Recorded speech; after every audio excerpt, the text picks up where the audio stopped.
Are you tired of your boring wife that you don't love anymore? Do you wish that you could get a hot new woman that you don't hate yet? But you feel like you can't because cheating on your wife wouldn't be based and trad. Introducing the biblical polygyny pill. This revolutionary new advancement in buzzwords will allow you to tell your wife that she should let you sleep with other women because the Bible says so. And don't worry, this is not your granddaddy's blue-haired liberal polyamory. With a polygyny pill, you can have the peace of mind that you're being polygamous in a based and trad way, and not in a gay cucked liberal way. So call 0800 I hate my wife today to learn more about how you can get some new sniz the traditional way. That's 0800 I hate my wife for new sniz the traditional way. All claims that polygyny is biblical is purely for entertainment purposes. Product does not guarantee that you won't be gay or cucked. Product must be used at own risk. The Polygamy Guy LLC will not be held liable for any injury, death, or destruction of marriage that may occur from the use of the polygyny pill. Products not available in all Baltic states. Polygamy, polyamory, non-monogamy, ethical non-monogamy. What do all these terms mean, and why am I talking about them today? These terms are all different flavors of essentially the same thing, which is having multiple partners. And today I want to talk about a quote-unquote polygamy influencer, Rob Kowalski, also known as Rob the Polygamy Guy. He's not just a polygamy guy, he's the polygamy guy. Now listen, Rob isn't the only polygamy influencer on the internet. He's far from it, because it turns out that being polygamous goes hand in hand with making TikToks about polygamy. I was told we were just going to bring a third person into the relationship. Start doing the fucking renegade! When your wife told you she wanted an open relationship, you reluctantly agreed because you thought it would save your marriage, but the next thing you know, you're making TikToks about how your jealousy towards your wife banging other men is really just a result of your own selfishness. Jealousy is something that happens when you have an expectation of somebody. Like, hey, you're going out and having all this fun with someone else while I'm at home. I'm jealous because I want to go out and have fun and you're supposed to provide that for me. Jealousy is like taking your problems and making someone else responsible for it. And it's not like I'm perfect at not doing that either. Can somebody save this man? Like with a lot of things, people who practice polygamy try really hard to normalize it by showing everyone how happy they are and how amazing their life is. Really, they want you to feel like you're the freak for not living this amazing, fulfilling life. But I'm not falling for it, alright? I wasn't born yesterday. Whenever I see people on social media who have amazing, happy lives, I just automatically assume they have a rope and a wonky chair in their Amazon shopping cart. And 9 out of 10 times, I'm probably right. Remember Gabby Petito? Oh man, her life is so much cooler than mine. If only I was a van life travel influencer, then I'd be happy. So what's with all this polygamy content? What's the big idea? Well, as I said, it's about normalizing it. Because unless you live in Portland or Brighton or Sam Bankman-Fried's penthouse in the Bahamas, polygamy is probably quite taboo. And hey man, I get it, okay? Maybe all this liberal polyamory stuff just isn't for you, okay? And I get it, you know? The polycule has gone woke. How could this be? But don't discount polygamy just yet, okay? It's not just for cucks. It can also be for red-pilled alpha males. And that's where Rob the Polygamy Guy comes in. Because he's not promoting some woke pronoun polygamy, he's promoting biblical polygamy, or polygyny, which is when one man has multiple wives. Like, you know how for 2,000 years every major Christian denomination have agreed that the Bible teaches monogamy? Yeah, don't worry about that. This balding man in his 40s has finally figured it out. Now, as I've said, Robert here, he is red-pilled, and he's a high-value Christian man. But not just that, he's also a bit of a bad boy rebel. In a world that celebrates side chicks, baby mamas, and hookup culture, polygyny stands as a countercultural example of intentional, God-honoring relationships.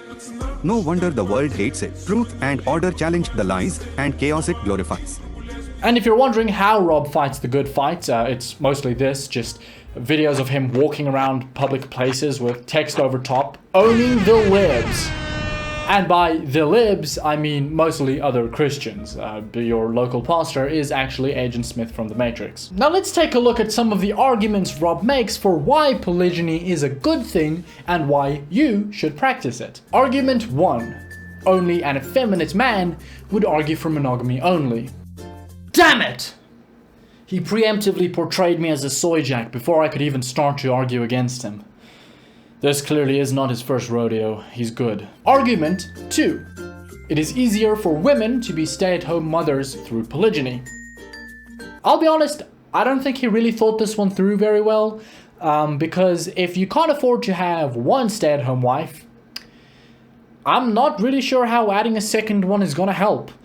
And, insert topical joke about the current world economy. A third argument he makes as to why Christians specifically should embrace polygamy, and as a Christian myself, I should really pay attention here, is that monogamy has made the church weak. Satan himself used monogamy to cut the balls off Christianity. And this is where Robbie Polygon's red pill side really comes out, because he has multiple videos where he talks about how Andrew Tate converted to Islam instead of Christianity because Christians don't accept polygamy. Andrew Tate didn't reject Christianity, he rejected what it became. When men like him look for faith that aligns with masculine patriarchal values, they don't see it in the modern church. Why?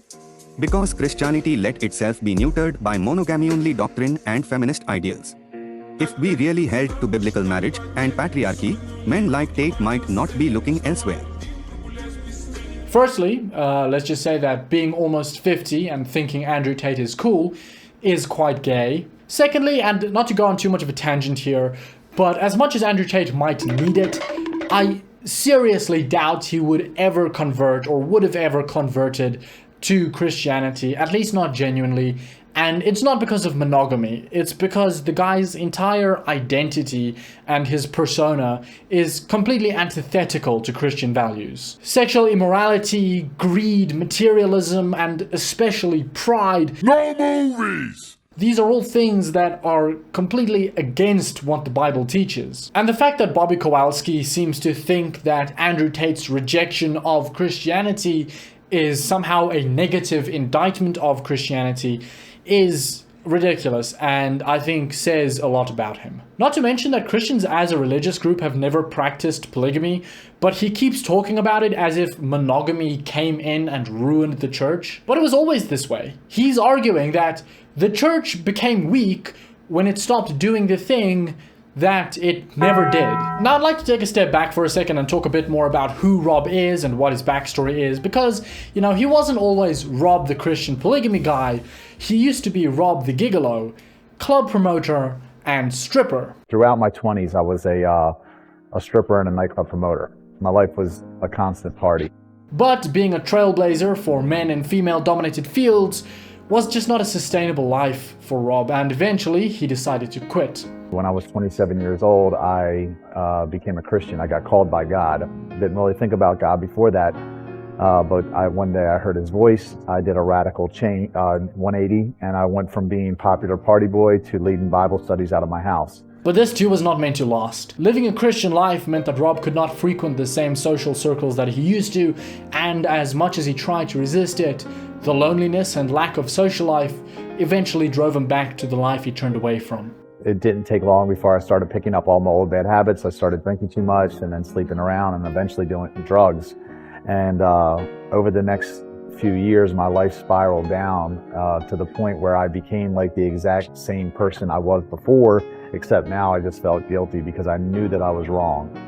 But eventually, Rob would decide to try again and rededicate his life to Christ. But this time, instead of just sitting at home, unable to make friends or have a social life, he decided to do something about it. Which was when he founded CityFam, a non-profit organization whose mission was to help people like him meet new people and have fun without regret. And along with that, he started his YouTube channel where he talked about addiction and motivation, among other things, a lot of general self-improvement stuff. But a topic that he started to talk about a lot was abstinence. Rob became a big advocate for waiting until marriage to have sex. He even wrote a book about it. But it wasn't easy, and he talked about his struggles with waiting on his YouTube channel. He was waiting for God to give him the one, his soulmate, but that just wasn't happening.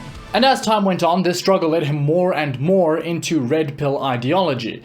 Basically, he became an incel, which is honestly quite impressive to go from a male prostitute to an incel. I don't think you hear that one very often. Although, you know, technically he wasn't being involuntarily celibate, he was being voluntarily celibate. Although, you know, he didn't want to be, he was only celibate because he hadn't found his perfect trad wife Wojak yet. So when he found polygamy, he realized that maybe there was another option. Some of these women, if I had believed in polygamy and known that it was acceptable to God, I believe that some of these women probably would have married me under those circumstances. I don't know if they would have. I didn't bring it up. I didn't know about this information. Instead of waiting for the perfect woman that met his standards, he could just lower his standards, but marry multiple women.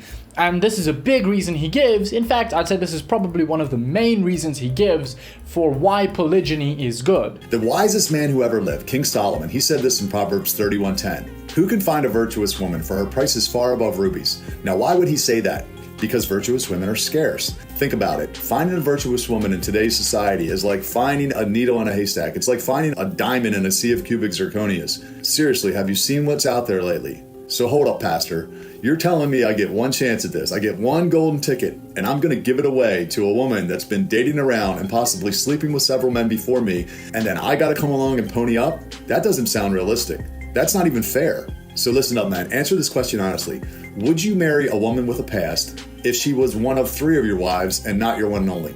I think the answer is an obvious yes. Now, this is the typical red pill stance that women nowadays are all ran through and you can't find any worth marrying. But I don't know if the solution to not being able to find one good woman is to marry multiple mediocre ones, because they don't add up to make one good woman. Now you're just stuck with multiple mediocre women, which is arguably worse than being with just one. But now that I've told you about Robbie's struggle to find a wife, that begs the question, has polygamy been able to get Robert a wife?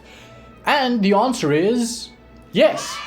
Now the next question, of course, is how many wives has he got? How big is Rob the polygamy guy's harem?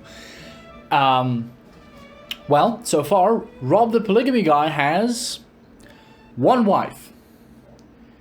Yes, Rob the polygamy guy has 1 wife. But let's cut him some slack, okay? It took him long enough to find 1 wife, and you know, what do I know? I've never started a harem. I'm sure it's a lot harder than it looks.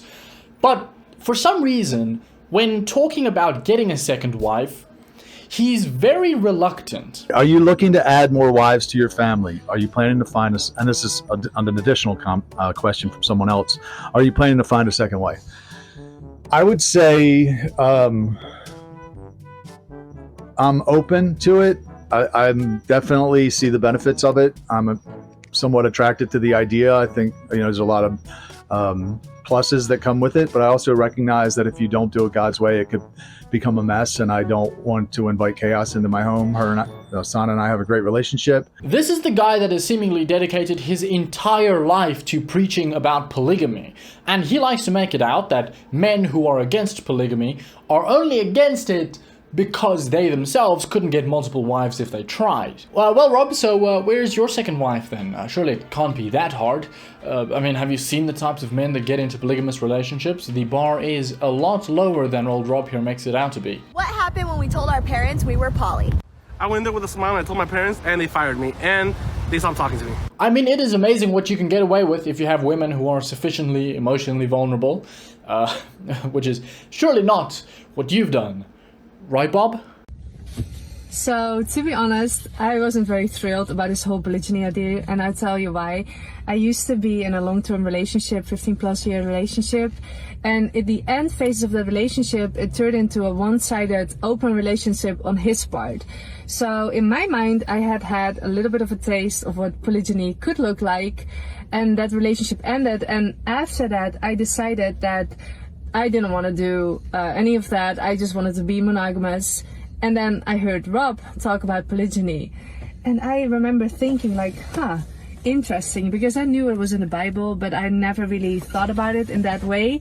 And I was reflecting back on my previous relationship, and I can definitely see like a lot of positive things. I experienced those at the time too. That came off of that.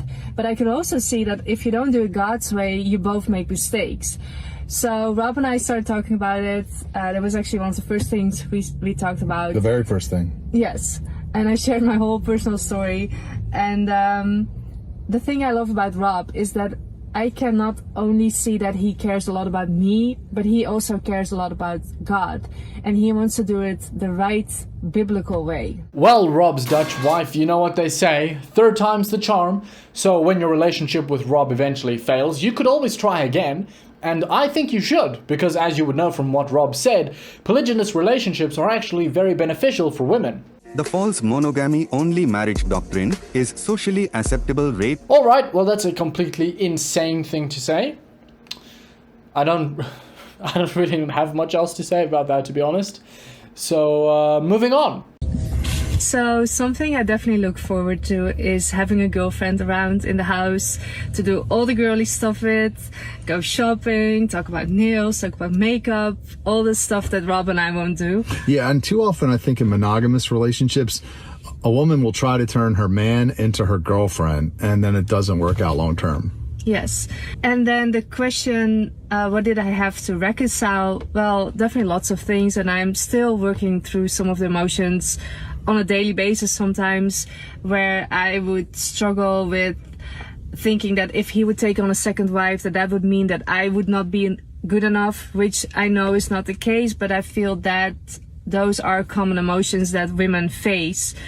And also social pressure for sure, because I feel some people think I'm just being naive, I just got dragged into this, which is not the case. Hey, I would never say that, okay? I would never slag off Rob's Dutch wife. I'm sure she's a lovely lady. But if I could be so bold as to interject my opinion here, you know all those things that you said you're excited for when Rob gets a second wife, if he ever does?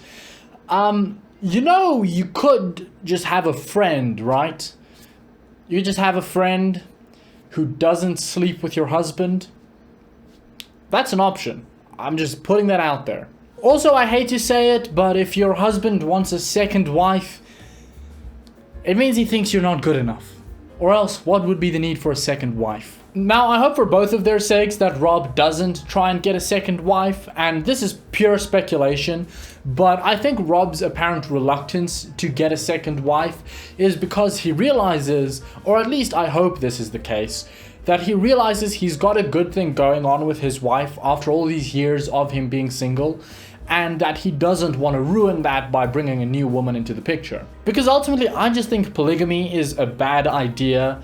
You know, people will try to say otherwise, but it just doesn't seem to ever end well, and Rob has been unable to convince me otherwise. And if Rob is watching this, which I doubt he is, but you know, who knows, he's got no clout, so it's possible he sees this. Rob, if you are watching this, drop a comment down below and say hi. And if you do see this, I would urge you to get off the internet, because your videos are cringe and posting red pill content is gay. And, you know, maybe start wearing those wigs from your cross-dressing skits, because you are balding and that is quite embarrassing. And to everyone else, thank you for watching. I hope you enjoyed the video, and I'll see you next time. Bye.